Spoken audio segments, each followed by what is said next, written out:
So number one rule, as you've heard 1,000 times, is pay yourself first. Pay yourself first, which means to save 10 to 20% of your income. I was talking with David Bach on the phone the other day. Does anybody know who David Bach is? David Bach is a really nice young guy. He's a financial planner who's got a book, and it's the number one book this week on the Wall Street Journal bestseller list. It's called The Automatic Millionaire. And people are buying this book by the thousands. He has 2 other books, Nice Women Finish Rich, Nice Men Finish Rich. And he's got 3 books in the top 10 in the financial bestsellers. Do you know what the books say? Pay yourself first. And people are paying and buying the book and going, wow, what an incredible concept.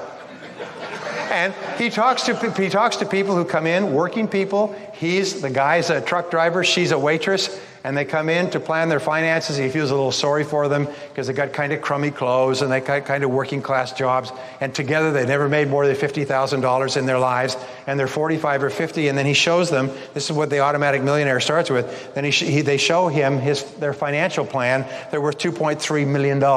And they never made more than $50,000 a year. They own homes and cars and businesses and everything else. Why? It's because they just saved their money and invested it carefully. So we say, in order to qualify for big things, you've got to do little things. If you want to be in the championships, you've got to fight you've got to compete in the smaller competitions. So number one, pay yourself first 10 to 20%.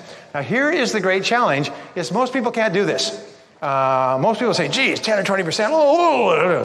So what I say is this, is start with 1%. Start with 1% of your income. Is there anybody here who could not save 1% of their income? If somebody put a gun to your head, say, if you don't save 1% of your income, it'll blow your brains out. Can anybody here not work it out? Say yes. Okay, we can all do it. So therefore, you save 1%. If you make $5,000 a month, that means you save $50 a month.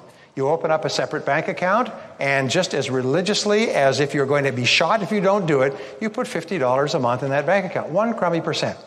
Now, simultaneously, whenever you get any extra money or something you didn't expect, a bonus, an IRS refund, or something else, just put it into that account. This becomes your financial accumulation account. When you become comfortable saving 1% a month, then you move it to 2% a month. And then you move it to 3% a month. And you do this until you become comfortable. And it's very much like changing the direction of a great ocean liner. As this ocean liner begins to change and change direction, it's very, very subtle, 1 degree at a time. But what you're doing is you're bringing about a fundamental subconscious change from spending everything you make to not spending everything you make. The rule for financial success has been the same for 5,000 years. Spend less than you earn. 5 words. Spend less than you earn. This has been the rule. If you can do this, you can achieve financial independence. If you can't, you can't. So the question is not whether it's possible, but only how. It's only how. Okay, how do we do it? So what we do is we save 1% and we put it into an account. Now this is not an account, by the way, for fun, an RV, a vacation, or something else. Open other accounts for that. Jim will talk about that, as do other people. Just save 1%.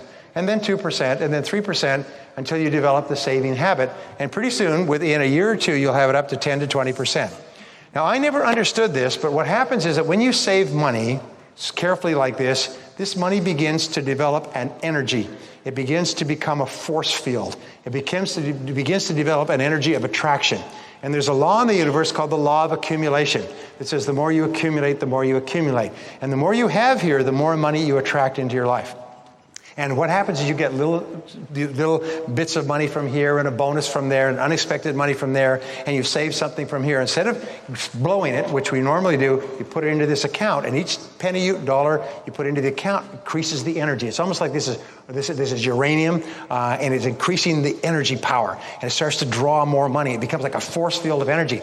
Does anybody know about this? It's the most phenomenal darn thing. Many years ago, we were broke. We had to sell our house because I started a business and made every single conceivable mistake. We had to sell. I learned to sell again. We sold our house, sold our furniture, sold our dishes, sold everything, moved to a rented house. And when we sold the house, there was $10,000 left over from carrying costs. And my wife said, I want to put that in a separate account so we're never out of money again. And I argued with her. I said, yes, but we've got all these things. There's always something to spend it on. And she was adamant. You know what I told you about negotiating? She was adamant about this. She took the money, she put it into a separate account, which I didn't even know where it was. And they put that $10,000 away. I couldn't touch it, and she wouldn't touch it. From that day onward, we were never out of money again. It's almost as if we just changed the dynamics of the universe. Now, we worked hard, we went up and down. From that day on, we were never out of money again. Because that money just sat there, and it attracts money, opportunities, ideas. This is such a powerful principle. It's why people become wealthy. So your job is to pay yourself first. And start off by saving 1% per year. Now, here is the second principle, and it's called the wedge strategy for achieving wealth. Is that in life, this is what happens. You've heard the old Parkinson's law that expenses rise to meet income. In other words, no matter how much you make, you spend that amount. Well, so this is what will happen over the course of your lifetime. If you keep engaging in additional knowledge and skill, you'll learn more, you'll earn more, you'll be paid more, you'll increase the slope on your curve, you'll move ahead faster, but if you're not careful, you'll burn it all. Most wealthy people are 2 months away from homelessness. If their income was cut off, doctors, lawyers, architects, engineers, if these people's income was cut off for any period of time, within 2 months, they would be foreclosed on because they're spending everything they have and a little bit more besides. So this is your income. So this is your income, and this is time. Now, what happens is the natural tendency is for our expenses. This is our income, and these are our expenses. Our expenses just go like this. No matter what happens, we just can't get ahead because we keep raising our expenditures, like jacking them up, and we never get a gap. So here's the goal. If I were to ask you to save from your income today, most people have a hard time doing it because every penny you have is committed. So what I'm going to ask you to do from this moment on is to save future income. So if I were to give you $1, if I was to say, Karen, here's $1, if I give you $1, would you save 50 cents of it? Now, if I give you $1 that you don't have, it's not too hard to commit to saving half of what you don't have, right? Are you with me so far? So this is what you're going to do, and you're going to make a deal from now on, is you're going to save 50% of your increase. So you figure out what your income is today, and as you use the techniques here, you're going to become more skilled at making money. So from now on, save 50% of the increase and allow your standard of living to go up by 50%. Is that a pretty good trade-off? Say yes. In other words, you're not going to suffer, you're not going to die, you're not going to be hungry. Your living standard will go up. You will be able to enjoy more things, but save half of all your increase for the rest of your life. My promise to you is if you start early enough and you save half of your increase, you'll become wealthy. Because this amount of money will compound. And as Albert Einstein said, compound interest is the most powerful force in the universe. If you start to put $1, $2, $3, start to invest it carefully and let it grow and compound, in time, they say $1 invested at 3% interest at the time of Christ would be worth all the money in the world today because it would have grown so much with compound interest over 2,000 years. So your job is to practice the wedge strategy. From now on, you sit down and you say, all right, exactly how much are we earning today? Whatever it is, from now on, whatever we earn above that, fully 50% will be saved. So this is the starting point of getting out of debt and getting your finances under control. But it's the foundation. If you can't do this, you can't do anything. If you can't save a nickel, you can't make $1 million. Are you with me so far? Say yes. Yes. Zig says that if you will be hard on yourself, life will be easy on you. But if you insist upon being easy on yourself, life is going to be very hard on you. And the starting point is with the next dollar. One critical point, and this is interesting psychologically. Oh boy, this is good stuff. Is that when you are a young person and you're told to save your money, you develop, remember I told you about the goblins, the financial goblins we have, the gremlins in our minds. When you're told to save your money, that means you're not buying candy.